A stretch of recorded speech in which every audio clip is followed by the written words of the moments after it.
Hi hello నమస్తే friends welcome to my channel Chintu smiley official.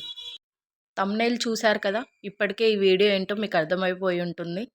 ఈ video ఏంటంటే పోచమ్మకి మేమైతే బోనం చేశాము.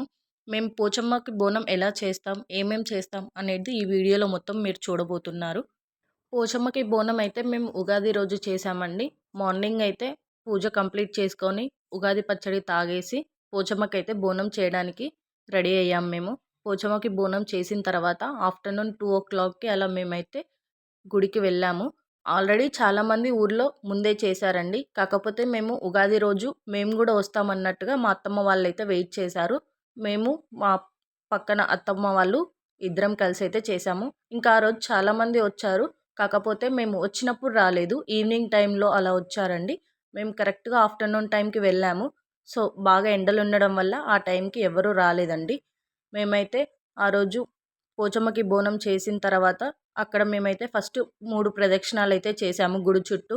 చేసిన తర్వాత లోపలోకెళ్ళైతే దేవుని దగ్గర బోనం పెట్టాము. బోనం పెట్టిన తర్వాత అక్కడ అమ్మవారికైతే నైవేద్యంగా చేసిన బోనం అయితే అక్కడ పెట్టేశాము. అమ్మవారికి బోనం పెట్టిన తర్వాత మేము వెనకాలకొచ్చామండి. వెనకాల ఎందుకొచ్చాము అనంటే ఇక్కడ మీకు కనిపిస్తుంది గదా! మా అత్తమ్మ పసుపు, కుంకుమ వేస్తున్నారు. అక్కడ అసలైన దేవుడైతే ఉన్నారండి. కాకపోతే ఊర్లో వాళ్ళందరూ కలిసి గూడా అమ్మవారికి ఒక గుడి ఉండాలన్నట్టు విగ్రహంలాగా చేసేసి ఒక గుడిలాగా అయితే కట్టారండి. వెనకాల ఉన్న దేవతని కూడా మేము మొక్కుకొని పసుపు, కుంకుమ వేసేసి మళ్ళీ గుడి లోపలికైతే వచ్చామండి. ఎందుకు అనంటే మేము తీసుకువెళ్ళిన బోనం పైన అది దీపం ఉంటుంది కదా! ఆ దీపంనైతే అమ్మవారి పక్కనే ఉన్న దీపంలో అయితే పెట్టాలండి.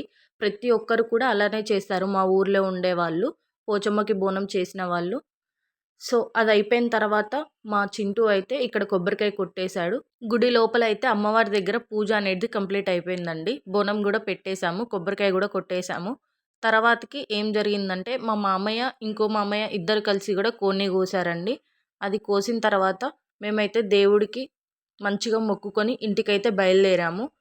ఇంటికి వెళ్ళాక ఆ చికెన్నయితే మేము చికెన్ బిర్యానీ లాగా చేశామండి. నేను అది చికెన్ బిర్యానీ చేయడం సెకండ్ టైము. ఫస్ట్ టైం వరంగల్‌లో చేశాను. వరంగల్‌లో చేసినప్పుడు గూడా బానే వచ్చింది గానీ, సెకండ్ టైం చేసినంత పర్ఫెక్ట్‌గా అయితే ఫస్ట్ టైం రాలేదండి. చాలా అంటే చాలా నచ్చింది. మేమందరం గూడా చాలా హ్యాపీగా ఎంజాయ్ చేశామండి ఉగాది రోజు. మీరు పోచమ్మకి ఎలా చేస్తారు? ఏమేం చేస్తారు అనేదైతే కామెంట్ చేయండండి. మేమైతే ఇలా చేస్తాము. ఇక్కడితో ఈ వీడియో అయితే కంప్లీట్ అయిపోయిందండి. లాస్ట్‌కి కొన్ని పిక్స్ అయితే దిగాము. అవి చూసేయండి.